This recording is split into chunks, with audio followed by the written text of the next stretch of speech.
Welcome to Zee Telugu news. నేను శ్రీనివాస్. ఇక details చూద్దాం. హైదరాబాద్ లో ఫుడ్ సేఫ్టీ అధికారులు దాడుల కొనసాగుతున్నాయి. ఇందిరా పార్క్ సమీపంలోని ఎమరాల్డ్ స్వీట్స్ లో జీహెచ్ఎంసీ ఫుడ్ సేఫ్టీ అధికారులు తనిఖీలు నిర్వహించారు. స్వీట్ల తయారీలో పేరుగాంచిన ఎమరాల్డ్ స్వీట్స్ షాప్ కిచెన్ లో దారుణమైన పరిస్థితులు ఉన్నాయన్నారు.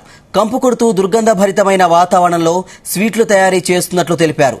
రోజుల తరబడి ఫ్రిడ్జ్ లో నిల్వ ఉంచిన పాలు, పెరుగు, పన్నీర్ను సీజ్ చేశారు. స్వీట్ల తయారీలో మోతాదుకు మించి ఫుడ్ కలర్స్ వినియోగిస్తున్నట్లు గుర్తించారు. కిచెన్ లో ఎలుకలు, పందికొక్కులు పరిగెడుతున్నట్లు గుర్తించారు. దీంతో ఎమరాల్డ్ స్వీట్స్ తయారీ నిర్వాహకులపై ఫుడ్ సేఫ్టీ అధికారులు సీరియస్ అయ్యారు.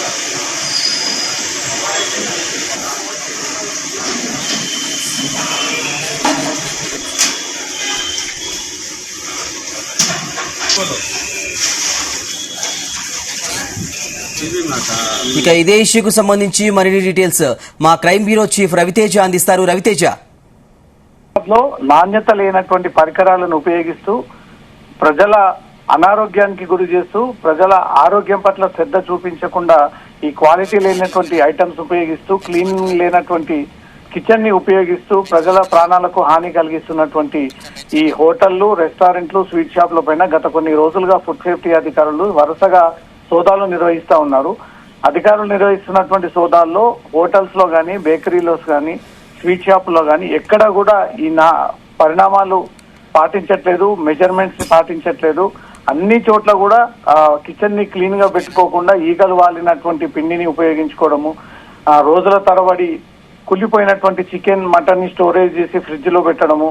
ఈ రోజు తాజాగా ఇందిరా పార్క్ సమీపంలో ఉన్నటువంటి పేరు ప్రఖ్యాతలు పొందినటువంటి ఎమరాల్డ్ స్వీట్స్ పైన జీహెచ్ఎంసీ ఫుడ్ సేఫ్టీ అధికారులు తనిఖీలు నిర్వహించినట్టుగా సమాచారం అందుతుంది. స్వీట్ల తయారీలో పేరుగాంచినటువంటి ఎమరాల్డ్ స్వీట్ షాప్ కిచెన్ లో దారుణమైనటువంటి పరిస్థితి ఉంది. అధికారులు వెళ్లినటువంటి వెంటనే అక్కడ బ్యాడ్ స్మెల్, దుర్గంధ వాసన, కంపు భరించలేక అధికారులు బయటికి పరుగులు తీసుకొచ్చినటువంటి సిచ్యువేషన్ అక్కడ నెలకొన్నట్టుగా తెలుస్తుంది. రోజుల తరబడి ఫ్రిడ్జ్ లో నిల్వ ఉంచినటువంటి పాలు, పెరుగు, పన్నీర్ వీటన్నిటిని కూడా సీజ్ చేసి వాటి నుంచి శాంపుల్స్ కూడా సేకరించినట్టుగా సమాచారం అవుతుంది. స్వీట్ల తయారీలో మోతాదుకు మించి వీళ్ళు ఫుడ్ కలర్స్ ని వినియోగిస్తూ ప్రజల ఆరోగ్యానికి హాని కలిగిస్తా ఉన్నారు అన్నట్టుగా కూడా ఈ రోజు జిహెచ్ఎంసీ ఫుడ్ సేఫ్టీ అధికారులు నిర్వహించినటువంటి అంశంలో ఈ రైడ్స్ లో ఇవన్నీ కూడా గుర్తించినట్టుగా తెలుస్తుంది. కిచెన్ లో ఎలుకలు, పందికొక్కులు తిరుగుతూ ఉన్న వీడియోలను కూడా అధికారులు సేకరించారు. ఎమరాల్డ్ స్వీట్స్ తయారీ నిర్వాహకులపై ఫుడ్ సేఫ్టీ అధికారులు సీరియస్ గా వ్యవహరిస్తూ దీనిపై చర్యలు తీసుకుంటాం ఉన్నతాధికారుల దృష్టికి తీసుకెళ్తే అంతా అనే కూడా అక్కడ అధికారులు ఈ విషయాన్ని ఉన్నతాధికారుల దృష్టికి కూడా తీసుకెళ్లినట్టుగా తెలుస్తుంది. హైదరాబాద్ లో అన్ని చోట్ల, ప్రతి హోటల్లో, ప్రతి రెస్టారెంట్ లో, ప్రతి బేకరీలో, ప్రతి స్వీట్ షాప్ లో వీళ్ళు నాణ్యత పరిణామాలు పాటించకుండా, సేఫ్టీ మెజర్మెంట్స్ యూజ్ చేయకుండా, క్లీన్ ఉంచకుండా అదే డస్ట్బిన్ పక్కన పెట్టి ఈగలు వాళ్తున్న, ఎలుకలు తిరుగుతున్న, బొద్దింకలు, పందికొక్కులు తిరుగుతున్నటువంటి ప్రాంతంలోనే ప్రజలు ఇష్టంగా తినేటువంటి ఫుడ్ ని కూడా వీళ్ళు మొత్తం కొల్యూట్ చేసి దాన్ని కాలుష్యం గురి చేసి పూర్తి స్థాయిలో అదంతా కూడా క్వాలిటీ దెబ్బతీసి ఇదంతా కూడా ఫుడ్ సర్వీస్ అందిస్తా ఉన్నారు హైదరాబాద్ లో అన్నట్టు కూడా అధికారులకు వస్తున్నటువంటి వరుస ఫిర్యాదులు, ఆన్లైన్ ద్వారా వస్తున్నటువంటి ఫిర్యాదుల పైన వరుసగా ఈ సోదాలు నిర్వహించి అక్కడ ఉన్నటువంటి కొన్ని రెస్టారెంట్స్ ని సీజ్ చేయడము, కొన్నిటి వాటికి ఫైన్ విధించడము. కొంతమంది ఈ రోజు ఎమరాల్డ్ స్వీట్స్ కి సంబంధించి శాంపుల్స్ కూడా స్వీకరించారు. చాలా రోజులుగా నిల్వ ఉన్నటువంటి పదార్థాలను ఉపయోగించి అధికంగా వీళ్ళు కలర్స్ ఉపయోగించి ప్రజలని అట్రాక్ట్ చేసి ఆ స్వీట్ల అమ్మకాలు జరుపుతా ఉన్నారనే దానిపై కూడా గుర్తించి సోదాలు నిర్వహించి దాంట్లో ఉన్నటువంటి శాంపుల్స్ అని కూడా సేకరించి ల్యాబ్ కు పంపించడం జరిగింది. ల్యాబ్ నుంచి వచ్చినటువంటి రిపోర్ట్ తర్వాత నిల్వ ఉంచినటువంటి స్వీట్లు ఇది ప్రజల హాని కలిగించేటువంటి పదార్థాలు అన్నట్టుగా మాత్రం రిపోర్ట్లో తేలితే ఖచ్చితంగా emerald sweets company, emerald sweets దుకాణాన్ని కూడా సీజ్ చేసేటువంటి అవకాశం ఉంటుంది. Srinivas, right, thank you Raviteja.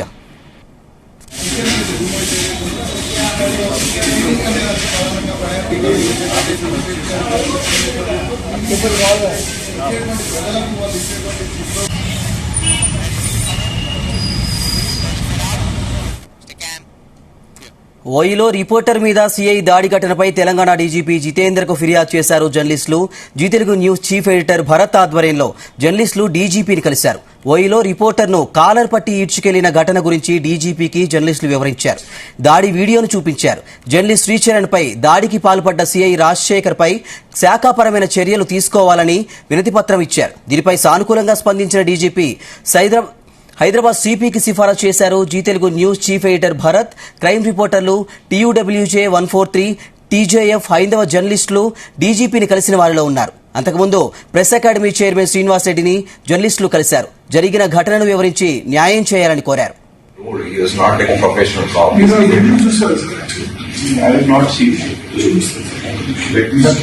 Issue అయిపోయినాక కూడా మనం కవరేజ్కి వెళ్ళాం సార్. అక్కడ డీసీపీ, ఏసీపీ వాళ్ళ వాయిస్ తీసుకుంటుంటే సీఐ పెట్టాం సార్. ఏదైతే అటాక్ చేసిన సీఐకు మీ ఎక్స్ప్లెనేషన్ ఏదైనా పెడితే మీడియాకి ఏం పనిలేదా లైవ్ లో లేదా అని అంటున్నారు సార్.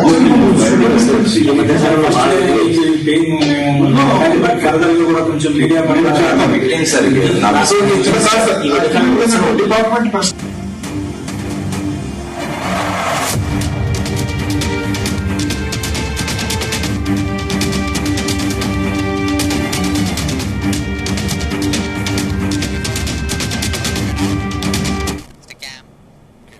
జగిత్యాల జిల్లా కోరుట్లలో జర్నలిస్టులు నిరసనకు దిగారు. ఓయూలో నిన్న నిరుద్యోగుల సమస్యని కవరేజ్ చేయడానికి వెళ్లిన Zee Telugu news reporter Sricharan పై పోలీసుల దాడిని ఖండిస్తూ కోరుట్ల ప్రెస్ క్లబ్ ఆధ్వర్యంలో నిరసన వ్యక్తం చేశారు. ఘటనపై చర్యలు తీసుకోవాలని కోరుతూ ఆర్డీఓకు వినతిపత్రం సమర్పించారు. జర్నలిస్ట్ శ్రీచరణ్ పై దాడికి పాల్పడిన సీఐని వెంటనే సస్పెండ్ చేయాలని డిమాండ్ చేశారు.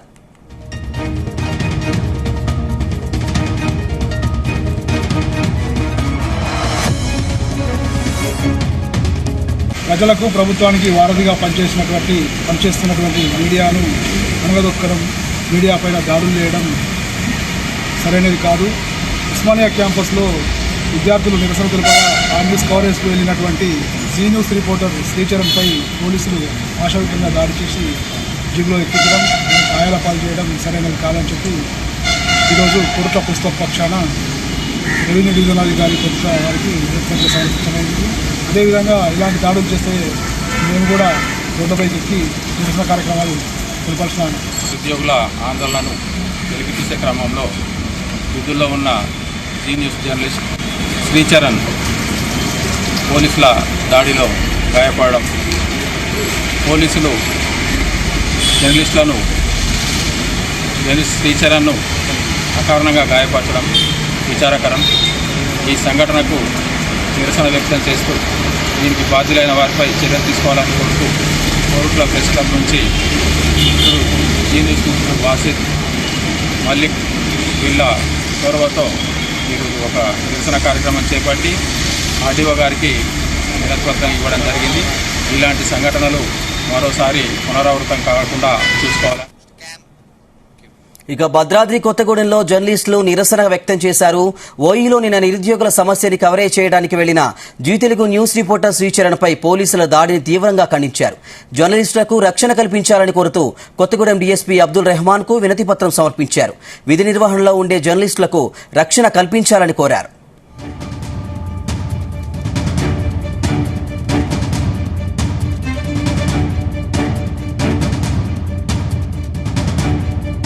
తెలంగాణ ఉద్యమంలో ప్రముఖ పాత్ర పోషించినటువంటి విద్యార్థి లోకం మరోసారి ఈరోజు పోలీసు దెబ్బలు రుచి చూడాల్సి వస్తుంది.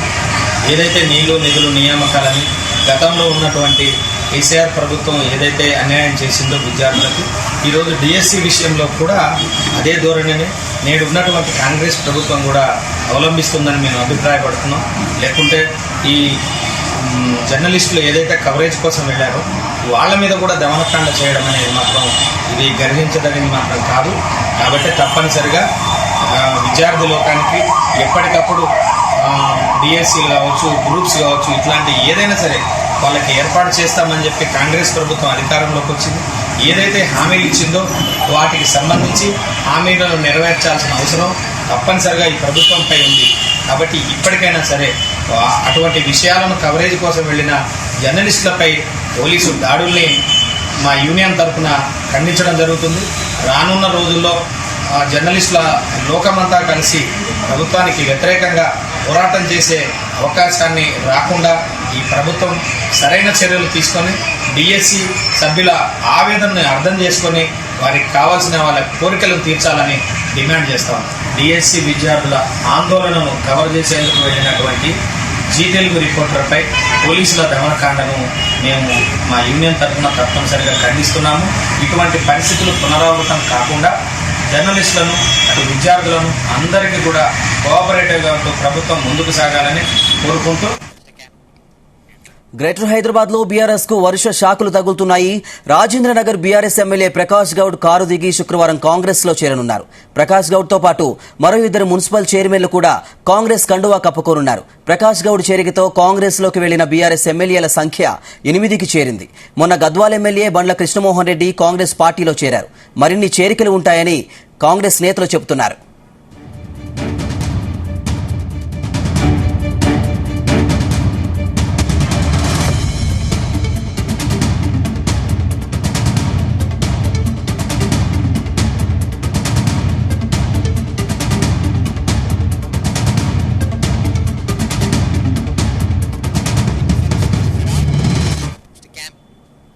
Telangana state industrial infrastructure corporation chairperson గా మాజీ ఎమ్మెల్యే తూర్పు జయప్రకాష్ రెడ్డి సతీమణి నిర్మల బాధ్యతలు స్వీకరించారు. బషీర్బాగ్ చౌరస్తాలోని పరిశ్రమల భవన్లో నిర్మలా జగ్గారెడ్డి బాధ్యతలు స్వీకరించారు. మంత్రులు ఉత్తమ్ కుమార్ రెడ్డి, పొన్నం ప్రభాకర్, ఇతర కాంగ్రెస్ నేతలు హాజరయ్యారు. ప్రభుత్వ ఉద్యోగిగా పనిచేస్తున్న నిర్మలా జగ్గారెడ్డి తన భర్తకు రాజకీయాల్లో తోడుగా ఉండేందుకు అప్పట్లో తన ఉద్యోగానికి రాజీనామా చేశారు. ఆ తర్వాత రాజకీయాల్లో చేరారు. ప్రస్తుతం టీపీసీసీ ప్రధాన కార్యదర్శిగా ఉన్నారు.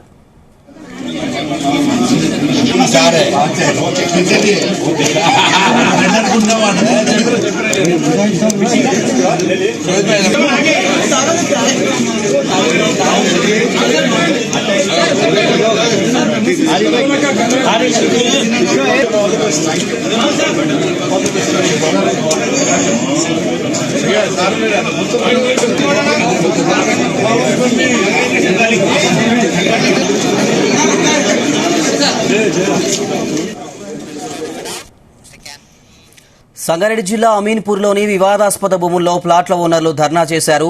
1982లో నారాయణరావు లేఅవుట్లో 1700 మంది ప్లాట్ల కొనుగోలు చేశారు. తాము కొన్న ప్లాట్లను అటవీ శాఖ అధికారులు ఎలా దున్నుతారని ఆందోళన వ్యక్తం చేశారు. డీఆర్ఓ కస్టడీలో భూములను అటవీ శాఖ ఎలా కేటాయిస్తారని ప్రశ్నిస్తున్నారు ప్లాట్ల ఓనర్లు. కాయకష్టం చేసి ప్లాట్లను కొనుక్కున్నామని, తమ ప్లాట్లను తమకు కేటాయించాలని ఆవేదన వ్యక్తం చేస్తున్నారు. సీఎం రేవంత్ రెడ్డి స్పందించి తమకు న్యాయం చేయాలని డిమాండ్ చేశారు.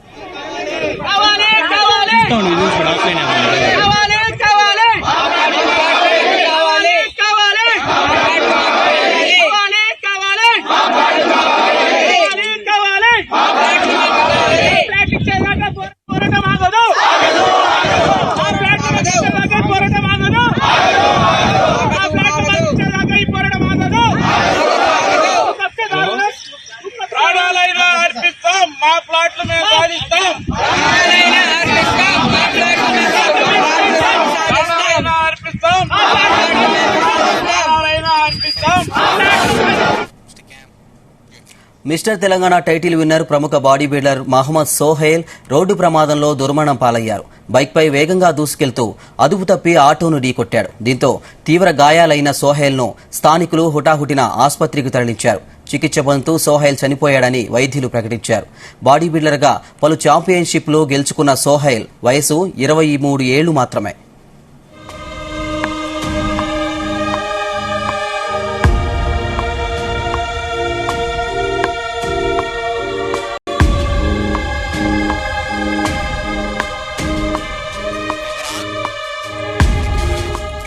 సిద్దిపేట పట్టణానికి చెందిన మహమ్మద్ సోహైల్ ప్రముఖ బాడీ బిల్డర్గా పేరు తెచ్చుకున్నారు. తన కెరీర్లో జిల్లా, రాష్ట్ర, సౌత్ ఇండియా బాడీ బిల్డింగ్ ఛాంపియన్షిప్లను సొంతం చేసుకున్నాడు. చిన్న వయసులో సోహైల్ మిస్టర్ తెలంగాణ టైటిల్ను కూడా గెలుచుకున్నాడు. సోహైల్ చనిపోవడంతో సిద్దిపేట వాస్తవ్యులు విచారం వ్యక్తం చేస్తున్నారు.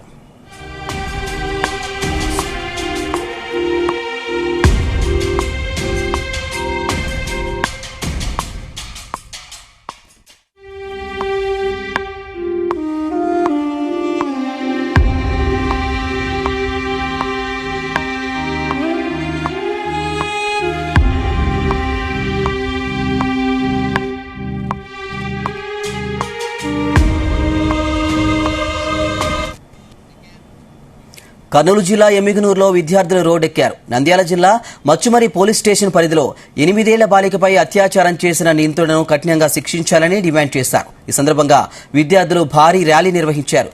పీడీఎస్యూ విద్యార్థి సంఘం ఆధ్వర్యంలో ఈ ర్యాలీ చేపట్టారు. స్థానిక గర్ల్ హై స్కూల్ నుంచి రామప్ప కూడలి వరకు ర్యాలీ నిర్వహించారు. నిందితులను కఠినంగా శిక్షించాలని నినాదాలు చేశారు.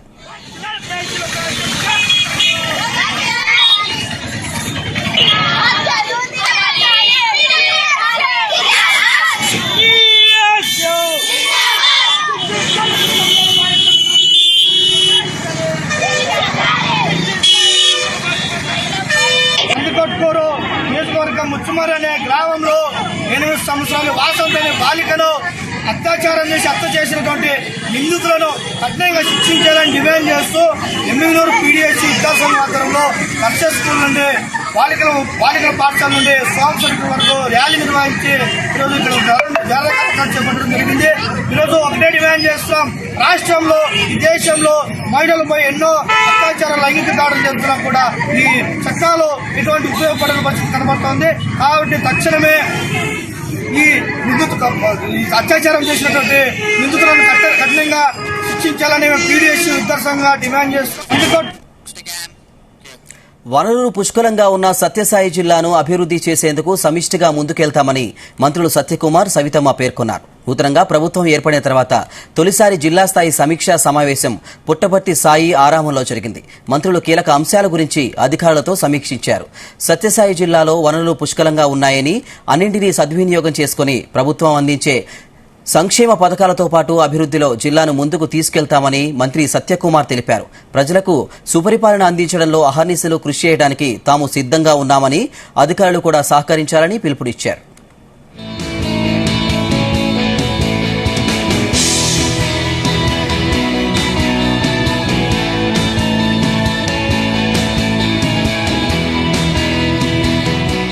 ఈ ప్రభుత్వం ఇచ్చిన మాట ప్రకారం వచ్చిన వెంటనే సామాజిక భద్రత కోసం ఆర్థిక భారం ఉన్నప్పటికీ కూడా 10,000 కోట్లు అదనంగా భారం పడుతున్నప్పుడు కూడా సామాజిక భద్రత కోసం పెన్షన్లు పెంచడం జరిగింది. అదేవిధంగా ఇసుక గతంలో పరిస్థితుల్లా కాకుండా ఉచితంగా అందజేసే కార్యక్రమాన్ని శ్రీకారం చుట్టింది. కొత్త ఇసుక పాలసీ వచ్చేది కూడా ప్రజలకి, నిర్మాణ రంగానికి ఉపయోగపడేలాగా కొత్త ఇసుక పాలసీ కూడా ఉంటుందనే విషయం కూడా మీ అందరికీ నేను తెలియజేస్తున్నాను. ఇవి కాకుండా పేదలకు గతంలో పెట్టే అన్న క్యాంటీన్లు తెరవడం కానీ అంటే దాంట్లో లబ్ధి కొంతమందికి చేకూర్చదు, కానీ నిజమైన అర్హులు ఎవరున్నారో వాళ్ళకి లబ్ధి చేకూరే అవకాశం ఉంటుంది. ఇతరత్ర మా ఆరోగ్య శాఖకు సంబంధించి కూడా ముందస్తు అంటే ప్రివెంటివ్ హెల్త్ కేర్ గురించి దృష్టి పెట్టి క్యాన్సర్ కారణంగా ఇవాళ రాష్ట్రంలో సగటున 48,000 మంది చనిపోతున్నారు. ఎందుకంటే అవగాహన లేకపోవడం, ముందస్తు పరీక్షలు చేయకపోవడం, వ్యాధి ముదిరిన తర్వాత 4th స్టేజ్ లో ఉన్న తర్వాత వెళ్లి దాని మీద ప్రయత్నం చేయడం, ఆర్థికంగా చిక్కిపోవడం, కుటుంబం అంతా చిన్న భిన్నంగా రోడ్డులు పడడం మనం చూస్తున్నాం. దాన్ని దృష్టిలో పెట్టుకుని 5,30,00,000 మందికి మా మంత్రిత్వ శాఖ ద్వారా ఓరల్ క్యాన్సర్ కి, బ్రెస్ట్ క్యాన్సర్ కి, సర్వైకల్ క్యాన్సర్ కి స్క్రీనింగ్ చేస్తున్నాం. అదేవిధంగా విద్యార్థి దశలోనే ఏదైనా వ్యాధుల పాలన పడుతున్నటువంటి ఆర్బీఎస్కే ప్రోగ్రాం ద్వారా వాళ్ళకు కూడా 65 లక్షల మందికి స్క్రీనింగ్ కార్యక్రమాలు చేపట్టాం. అయితే ఇవన్నీ సంక్షేమం సంబంధించింది. అయితే ఈ ప్రభుత్వం కేవలం సంక్షేమానికి మాత్రమే పరిమితం కాకుండా అభివృద్ధి మీద కూడా దృష్టి పెట్టాల్సిన అవసరం ఉంది.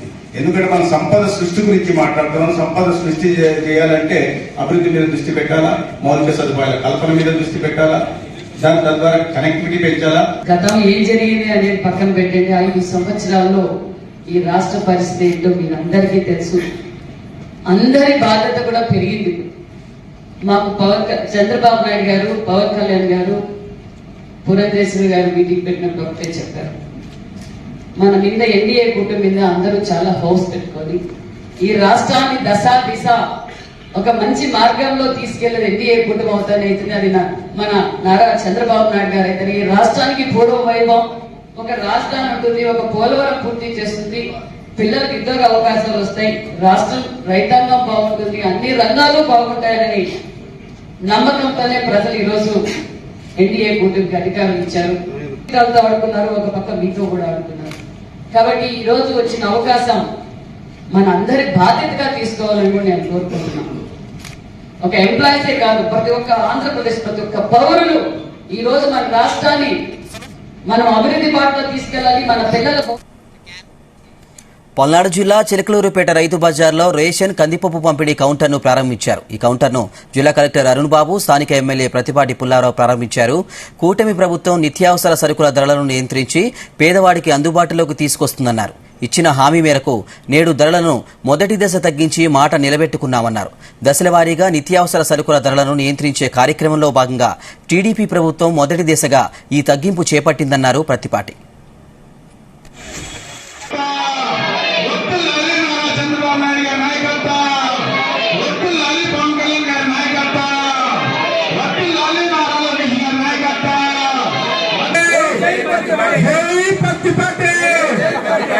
తగ్గిస్తామని ఏదైతే ఆనాడు చంద్రబాబు నాయుడు గారు ప్రీతం ముఖ్యమంత్రి చెప్పారో దానిలో భాగంగా తొలి దశలో కందిపప్పు 160 రూపాయలు, మార్కెట్లో 180 రూపాయలు ఉంది, 160 రూపాయలు. ఇది తొలి దశ.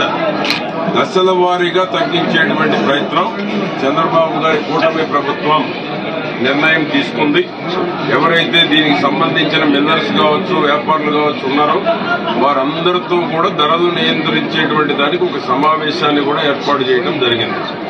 కన్సర్న్ మినిస్టర్ మనోహర్ గారు కానీ, పవన్ కళ్యాణ్ గారు కానీ, బీజేపీ ప్రభుత్వం కానీ ఎన్నికలకు ముందు ఏదైతే హామీ ఇచ్చారో ఆ హామీ అమల్లో భాగంగానే దశల వారీగా తొలి దశలో 21 రూపాయలు కందిపప్పు తగ్గించడం జరిగింది. దానికి తోడు quality rice, Sona Masuri, steamed బియ్యం, బీపీటీ 55 రూపాయలు 85 పైసలు మార్కెట్లో ఉంటే దాన్ని 49 రూపాయలకి ఈ రోజు పేదవారికి అందించడం జరుగుతూ ఉంది. అదేవిధంగా పచ్చి బీపీటీ, సోనా మసూరి 52 40 పైసలు ఉంటే 48 రూపాయలు. ఇది తొలి దశ, ప్రారంభం మాత్రమే. దశల వారీగా నిత్యావసర వస్తువుల ధరలు తగ్గించాలి అనేటువంటి చంద్రబాబు గారి కూటమి ప్రభుత్వం భద్రాద్రి సీతారాముల కళ్యాణంలో వినియోగించే కోటి తలంబ్రాల కోసం పంట సాగుకు రామభక్తులు శ్రీకారం చుట్టారు. తూర్పుగోదావరి జిల్లా కోరుకొండ శ్రీకృష్ణ చైతన్య సంఘం ఆధ్వర్యంలో వరుసగా 14వ ఏడాది భద్రాద్రి రామయ్యకు కోటి తలంబ్రాల యజ్ఞం నిర్వహిస్తున్నారు. వానరసేన వేషధారణలో పొలం దున్ని వరి విత్తనాలు వేశారు. పంట చేతికి వచ్చాక 4 రాష్ట్రాలకు చెందిన భక్తులు స్వయంగా వారి చేతులతో కోటి వడ్లను ఒలిచి తలంబ్రాలుగా సిద్ధం చేస్తారు. భద్రాద్రితో పాటు ఒంటిమిట్ట, అయోధ్య రామయ్య కళ్యాణ మహోత్సవాలకు తలంబ్రాలు సమర్పిస్తామని నిర్వాహకుడు కళ్యాణం అప్పారావు తెలిపారు. శ్రీరామ్ జయ జయ రామ్, శ్రీరామ్ జయ రామ్ జయ జయ రామ్, శ్రీరామ్ జయ రామ్ జయ బ్రహ్మలు మొదలు మేము చెల్లిపోండి ఇలా వేసుకుంటూ నానామృగము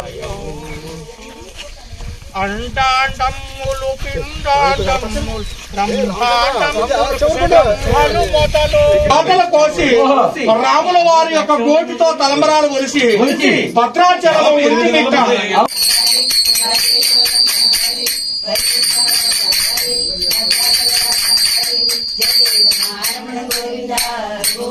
శ్రీరామతత్వాన్ని ప్రచారం చేయడంలో భాగంగా 14వ కోటి తలంబ్రాల జ్ఞాన యజ్ఞాన్ని ప్రారంభించి తొలుత వడ్లను భద్రాచల సీతారాముల సన్నిధానంలో పూజ చేసి తీసుకుని వచ్చి తూర్పుగోదావరి జిల్లా గోకవరం మండలం అచ్యుతాపురం గ్రామం సర్వే నెంబర్ 16/2లో రామనామ జప విత్తనాలను జల్లి రామయ్య పంటకు వానర సంకల్పం అనేటువంటి సద్భావంతో రామభక్తులందరూ కూడా వానర వేషధారణతో నాగల దున్ని చక్కగా విత్తనాలు నాటి పండిన తర్వాత కోత కోసి ఇవి 5 రాష్ట్రాల్లో 60,000 మందికి 10,000 గింజలు, 5,000 గింజలు, 108 గింజలు చొప్పున ప్యాకింగ్లు చేసి పంపిణీ చేసి వాళ్ళ చేత ఒలిపించి 14వసారి భద్రాచలం, 7వసారి ఒంటిమిట్ట శ్రీరామతత్వం ప్రచారం చేయడంలో భాగంగా ఇది 14వ కోటి తలంబ్రాల జ్ఞాన యజ్ఞం. జై శ్రీరామ్.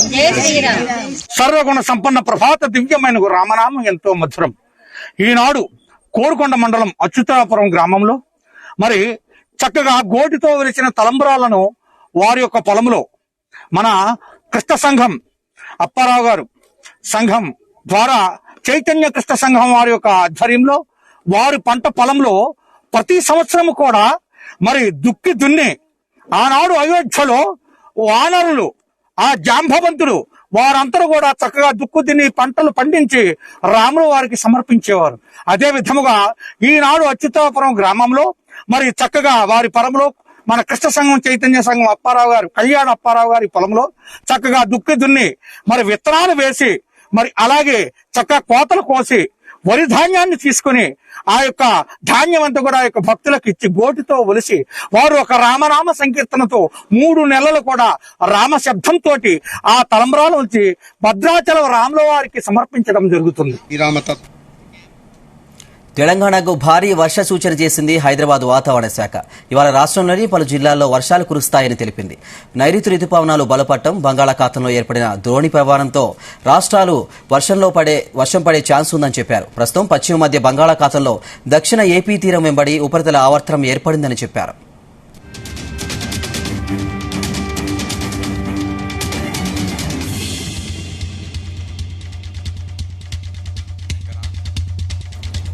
దీని ప్రభావంతో రాగల 2 రోజులు గ్రేటర్ హైదరాబాద్ లో పలు చోట్ల తేలికపాటి నుంచి మోస్తరు వానలు కురిసే అవకాశాలు ఉన్నట్లు వాతావరణ శాఖ తెలిపింది. మరోవైపు నిర్మల్, నిజామాబాద్, జగిత్యాల, ఆదిలాబాద్, కుమ్రంభీం, ఆసిఫాబాద్, మంచిర్యాల, జయశంకర్, భూపాలపల్లి, వికారాబాద్, సంగారెడ్డి, మెదక్, కామారెడ్డి, ములుగు, భద్రాద్రి కొత్తగూడెం జిల్లాల్లో భారీ వర్షాలు కురిసే ఛాన్స్ ఉందని చెప్పారు. గంటకు 30 నుంచి 40 కిలోమీటర్ల వేగంతో బలమైన ఈదురుగాలులు వీస్తాయన్నారు. ఈదురుగాలులకు తోడు ఉరుములు, మెరుపులతో కూడిన వర్షం కురిసే అవకాశం ఉందన్నారు. పలు చోట్ల పిడుగులు పడే ఛాన్స్ ఉందని, అప్రమత్తంగా ఉండాలని ప్రజలకు సూచించారు. అవసరం అయితేనే బయటకు వెళ్లాలని, పిడుగుపాట్లకు గురయ్యే అవకాశం ఉన్నందున చెట్ల కింద ఉండొద్దని హెచ్చరించారు.